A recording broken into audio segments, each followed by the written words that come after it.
আপনাকে হুঁশিয়ার করছি, আপনাকে সতর্ক করছি, আপনি যদি সত্যিই বাংলাদেশ চালাইতে চান, নেতৃত্ব দিতে চান, আপনার এই নব্য আওয়ামী ফ্যাসিবাদ আপনার দলের ভিতরে যারা হচ্ছে তাদেরকে যদি নিয়ন্ত্রণ করতে না পারেন, তাহলে আপনি সিভিয়ারলি ফেল করবেন এবং আপনার পতন আওয়ামী লীগের হাসিনার থেকেও খারাপ পতন হবে সামনের দিনগুলোতে। এটা মাথায় রাখতে হবে তারেক রহমানকে। এই বিএনপির লোকজন যারা আজকে গুন্ডামি মাস্তানি করতেছে, এরাই কিন্তু ধান খেতে পাট খেতে গত 16 বছর ছিল। এই জালেমদের আজকে মজলুমদেরকে নিজেদের নির্যাতনের শিকার হওয়ার পরেও, নিজেরা মজলুম থাকার পরেও 16 বছর যে আবার জালেম হয়ে উঠতেছে, একই জুলুম করতেছে, তারা ভুলে গেছে 24-এর গণ আন্দোলনের কথা। আমরা এই ধরনের সিচুয়েশনে আপনারা শুধু বিবেচনা করে দেখেন যেই লেভেলের ভয়, টাকা, লেনদেন এই ক্যাম্পেইন আমাকে করতে হয়েছে, সেইখানে আমরা বোধ করছি যে বাংলাদেশকে এই ভয়ের রাজনীতি মুক্ত একটা জায়গা আমরা তৈরি করতে চাই।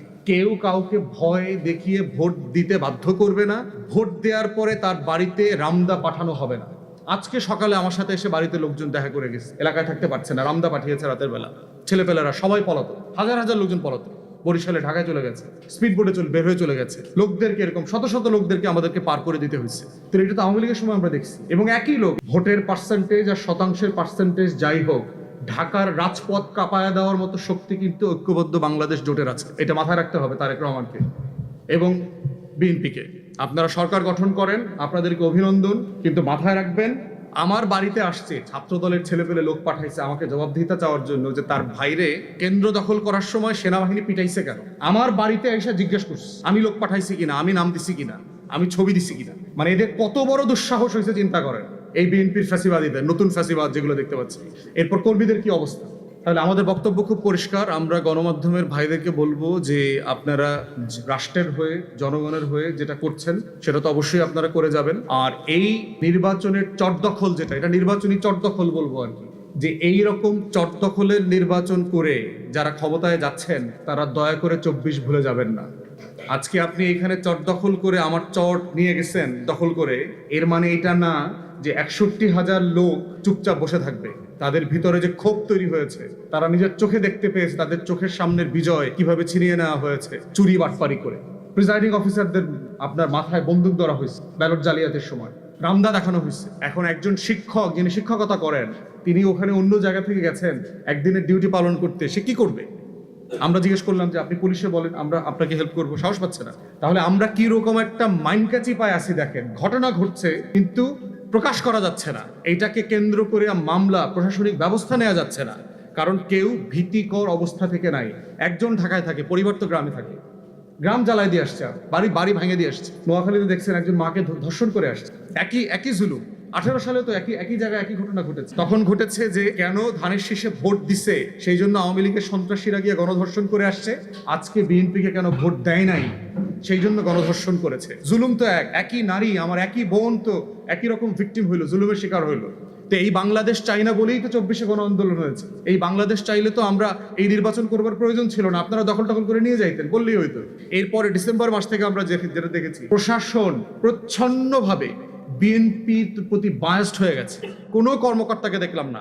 আজকে যারা ভোট কেন্দ্রে ঝামেলাগুলো করেছে না, এদের প্রত্যেকের নাম পরিচয় কেন্দ্রভিত্তিক আমরা কিন্তু প্রশাসনকে দিয়েছি, রিটার্নিং অফিসারকে দিয়েছি, ডিসিকে দিয়েছি, এসপিকে দিয়েছি, রেঞ্জের ডিআইজি, কমিশনারদেরকে দিয়েছি, এবং তারাই এই কাজগুলো করেছে। একটা লোককে গ্রেফতার করা হয়নি। আমরা সবাইকে বলেছিলাম 3 সপ্তাহের জন্য বিশেষ ক্ষমতা আইনে আপনি ডিটেইন করেন।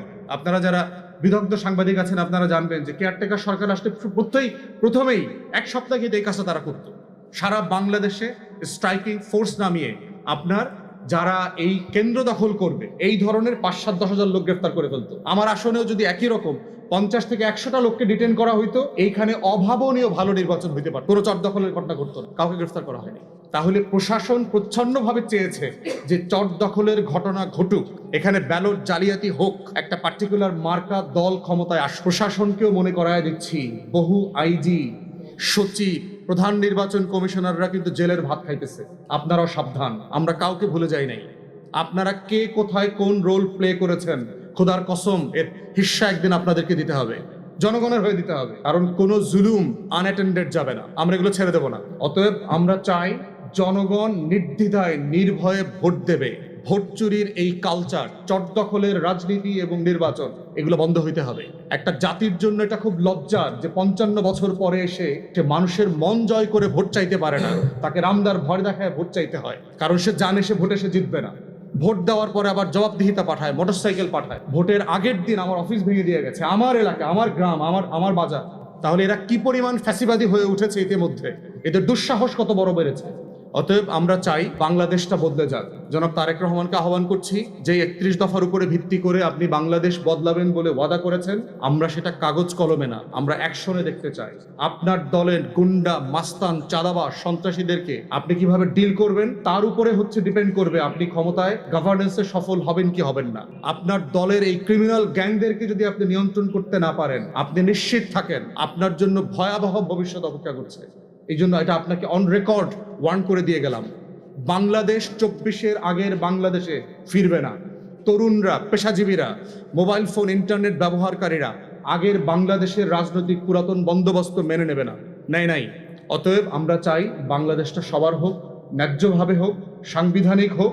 আমরা যেন সবাই ভোটাররা ন্যায্যভাবে তার মতামত দিতে পারি। দেওয়ার পরে যেন আমার মতামতের জন্য কেউ কাউকে ভয়ের সম্মুখীন হতে না হয়, এলাকা ছাড়া হতে না হয়।